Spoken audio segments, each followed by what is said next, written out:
বিদ্যালয়ের পরিস্থিতি সম্পর্কে আরো জানাতে ক্যাম্পাস থেকে যুক্ত হচ্ছেন সরাসরি ফরহাদ বিন্নুর। ফরহাদ, আমরা ডাকসু নির্বাচনের ফল নিয়ে মত দ্বিমত দেখতে পেয়েছি। শিক্ষার্থীরা আসলে এখন কি বলছেন, তাদের সঙ্গে আপনার কথা হয়েছে কিনা?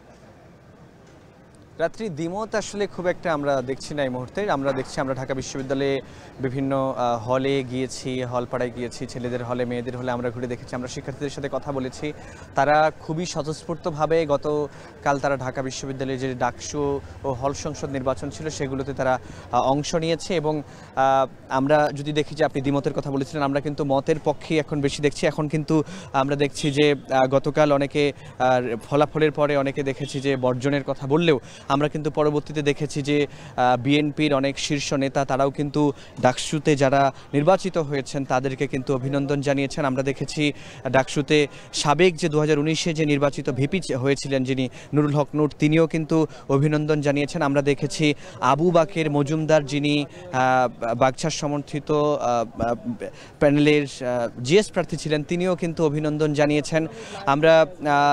তিনি বলেছেন যে যারা নির্বাচিত হয়েছেন তাদেরকে অভিনন্দন, যদিও কিছু অভিযোগ ছিল তারপরও গণতন্ত্রের স্বার্থে তিনি এই হারকে মেনে নিয়েছেন। তিনি তার ফেসবুক পোস্টে কিন্তু সেভাবে বলেছেন। আমরা দেখেছি যে এনসিপির যে উত্তরাঞ্চলের যে মুখ্য সংগঠক হাসনাত আবদুল্লাহ, তিনিও তার ফেসবুক পোস্টে কিন্তু অভিনন্দন জানিয়েছেন যারা বিজয়ী হয়েছেন।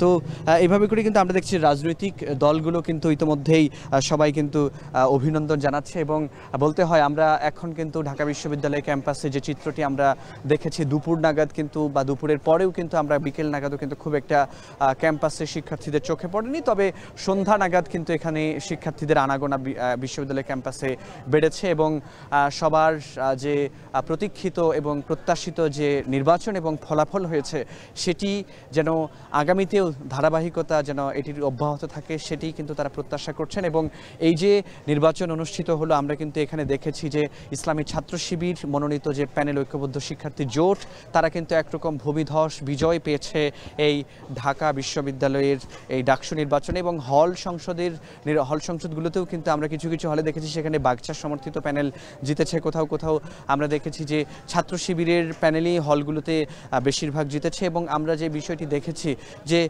ব্যবধানটা কিন্তু ভোটের অনেক বেশি, যারা বিজয়ী হয়েছেন ছাত্র শিবিরের এবং তাদের নিকটতম প্রতিদ্বন্দ্বী যারা রয়েছেন তারা কিন্তু ব্যবধান ভোটের কিন্তু অনেক। এবং এই যে ভূমিধস বিজয় হয়েছে এর মধ্য দিয়ে কিন্তু ছাত্র শিবিরও বলেছে যে তারা আসলে শিক্ষার্থীদের হয়ে আগামী 1 বছর তারা যে ইশতেহার দিয়েছেন সেই ইশতেহার তারা বাস্তবায়ন করতে চান।